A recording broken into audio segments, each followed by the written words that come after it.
Everyone is talking about Brazil. Everyone is talking about France. Everyone is talking about England. But I've spent the last 2 weeks going deep into the data, the qualifying stats, the tactical trends, the squad dynamics, and I found 5 teams that almost nobody is watching closely right now. 5 teams that are quietly building something dangerous. And by the time the World Cup is over, at least 2 of them are going to make the entire football world say, "How did we not see that coming?" Stay with me, because number 1 on this list genuinely shocked even me. Welcome back. Or if you're new here, I cover the World Cup 2026 with deep analysis, data breakdowns, and stories the mainstream coverage misses. Before we get into the list, I want to be clear about what I mean by shock. I'm not talking about teams that win 1 game and go home. I'm talking about teams with the tactical setup, the squad depth, and the psychological momentum to genuinely threaten the favorites in the knockout rounds. These are teams that could reach the quarterfinals, the semis, or in one case, I think even further. Let's get into it. Number 5, and this is where we start, is Morocco. Now, I know what you're thinking. Morocco already shocked the world in Qatar 2022. They reached the semifinal. Everyone knows about them now. But here's what's changed. And this is the data that most people are missing. Since 2022, Morocco has kept 80% of their core squad together. That's unusual. Most teams that perform well see their key players get poached by bigger clubs, lose their tactical cohesion. Morocco didn't. They got more organized. Their defensive record in AFCON qualifying was the tightest in Africa. They conceded just 3 goals in 8 games. And critically, they now have something they didn't fully have in Qatar: experience. Players like Amrabat, Hakimi, and Nasiri have all played in major European knockout football since 2022.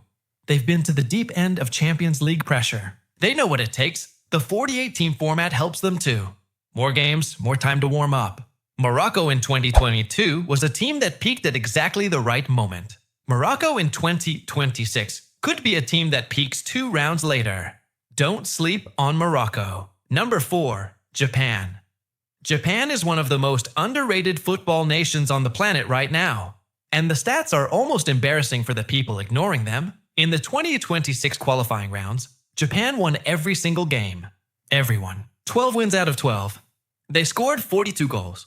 They conceded just 4. But qualifying is qualifying, right? That's Asia. Let's talk about the bigger picture. The current Japanese squad has more players in Europe's top 5 leagues than ever before in their history. Mitoma at Brighton, Kubo at Real Sociedad, Kamada, Endo, Tomiyasu. These aren't players getting minutes. These are starters. These are match winners in the Premier League, the Bundesliga, La Liga. Japan's tactical flexibility under coach Hajime Moriyasu is elite. They can press high, sit in a compact block, and transition at devastating speed. That's exactly the style that punishes teams that come into a tournament relaxed. Germany found that out in Qatar. Spain found that out in Qatar. Japan beat both of them in the group stage. With 3 host nations, the crowds in 2026 will be loud and hostile. Japan thrives in hostile environments. They've been underdogs their entire career. This is their fuel. Japan is my dark horse pick to reach the quarterfinals at minimum. Number 3. And this one might be the most controversial pick on this list. Colombia. Hear me out. Colombia in their South American qualifying campaign finished 3rd. Above Uruguay. Above Ecuador. Above Chile. They were the 3rd best team in the toughest qualification group in world football. Their squad is built around one of the most dynamic young midfields in the world. James Rodriguez, when fit, is still a player who can unlock any defense in the world. And at 34, this is his last World Cup. Motivated, experienced players at their final tournament are genuinely dangerous. But the real reason Colombia is on this list isn't James. It's the generation behind him. Younger attackers who combine physicality and creativity in a way that South American football produces better than anywhere else. Colombia also plays at altitude in their home qualifiers, which gives them a physical conditioning advantage that transfers to intense knockout football. The format change is massive for Colombia. In a 48-team World Cup, the group stage is more forgiving. You can afford 1 draw and still advance. That removes the psychological pressure that eliminated Colombia in previous tournaments. And historically, South American teams perform better when they have a mature, experienced captain to lead a hungry young squad. That's exactly what Colombia has right now. Number 3. Colombia. Write it down. Number 2. And this one. I genuinely debated putting at number 1. Senegal. Senegal are the reigning African champions. They won the Africa Cup of Nations. They have Sadio Mane, one of the most decorated African footballers of all time. And even at this stage of his career, he is a player who elevates every teammate around him. But here's why Senegal is number 2, and not just another team on a list. Their squad is built for exactly the kind of football that World Cups demand. They are physically elite. Their defensive structure is organized and aggressive. They press with intensity. They counterattack with pace that very few teams in the world can match. In 2022, Senegal went out in the round of 16. They were competitive. They were close. But they lacked a little bit of the knockout round experience that the European giants have. Since then, multiple Senegalese players have had big Champions League campaigns. Edouard Mendy at Chelsea may be at a new club, but he's one of the best goalkeepers in world football. They're growing up, and the 2026 format? The round of 16 is now the round of 32. That means Senegal gets one extra round to settle into the tournament before the real pressure begins. Senegal at World Cup 2026 is a problem for whoever draws them. And number 1, the team that genuinely shocked me. Number 1 is the United States. Now, before you click away, let me give you the reasons. Because this isn't just home advantage. Yes, the USA is a host nation. Yes, the crowds will be enormous. Yes, the energy will be different. But home advantage is worth maybe 1 or 2 results in a tournament. It doesn't make an average team great. Here's what makes this actually compelling. The USA has the youngest competitive squad in the entire CONCACAF qualification.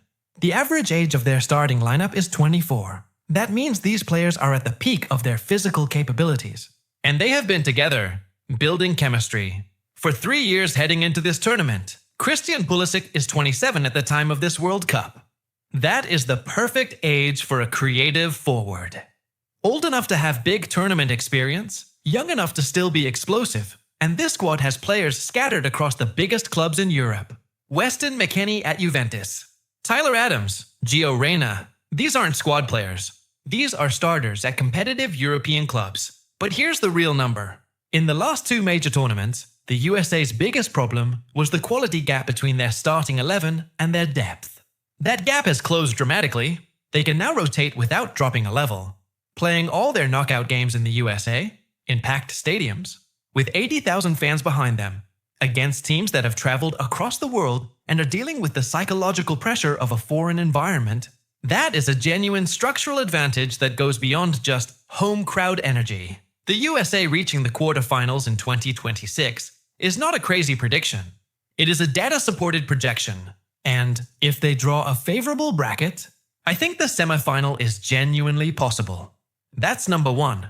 So, that's the list. Number 5. Morocco. Experienced. Organized and hungry for more. Number 4. Japan. Statistically the most dominant. Qualifying team in Asia with European-level talent. Number 3. Colombia. The South American. Dark horse with a motivated leader in his final. World Cup. Number 2. Senegal. Physically elite, tactically sharp, and ready for the knockout stage. Number 1. USA. Young, deep, and playing every knockout game on home soil. Now here's what I want to know from you. Which team on this list do you think is the most dangerous?